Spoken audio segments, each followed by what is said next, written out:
SIR আতঙ্কে দেশ ছাড়া হিড়িক অব্যাহত। হাকিমপুর চেকপোস্টে জমায়েত, বাংলাদেশে ফেরার জন্য 25 জন অনুপ্রবেশকারী। পশ্চিমবঙ্গ সহ দেশের বিভিন্ন প্রান্তে ইতিমধ্যেই লাগু হচ্ছে এসআইআর। আর এই এসআইআর লাগু হতেই দলে দলে বাংলাদেশে ফিরে যাচ্ছেন এদেশে থাকা অনুপ্রবেশকারীরা। ইতিমধ্যেই দেখা গেছে দফায় দফায় এদেশে থাকা অনুপ্রবেশকারীরা দেশে ফেরার জন্য হাকিমপুর চেকপোস্টে জমায়েত হয়েছিলেন। এদিনও তার অন্যথা হয়নি, অর্থাৎ শিশু, মহিলা সহ 25 জন বাংলাদেশি অনুপ্রবেশকারী নিজেদের দেশ অর্থাৎ বাংলাদেশে ফেরার জন্য উত্তর 24 পরগনা জেলার বসিরহাট মহকুমার হাকিমপুর সীমান্ত চেকপোস্টে হাজির হয়েছেন। বাংলাদেশিরা দাবি করছেন এসআইআর লাগু হতে তারা 2002 সালের ভোটার লিস্ট সহ বিভিন্ন নথিপত্র দেখাতে পারবেন না। সেই কারণে তারা ভারত ছেড়ে নিজেদের দেশ অর্থাৎ বাংলাদেশে ফিরে যাচ্ছেন। সূত্রের খবর, এই সকল অনুপ্রবেশকারীদের দুই দেশের আন্তর্জাতিক আইন মেনেই তাদেরকে বাংলাদেশে ফেরানো হবে।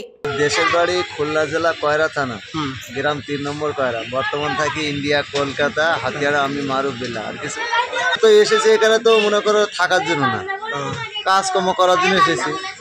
তো মনে করো এখন তো দেশের এই অবস্থা হচ্ছে, এখন কি করবো, দেশে চলে যাচ্ছে হচ্ছে। ঠিক আছে, যেতাম এখানে তো আমরা সব কিছু করতাম না, এই ফ্ল্যাট করতাম, ওই করতাম, সব কিছু করে নিতাম তো না।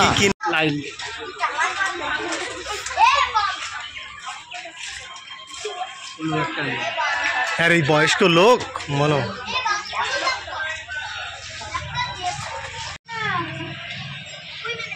ঠান্ডায়। Bureau Report, News Pongo Time. St. Augustine's Day School, Barakpur. Success for every child. Admission open 2026 to 2027. Contact number 900793 4555.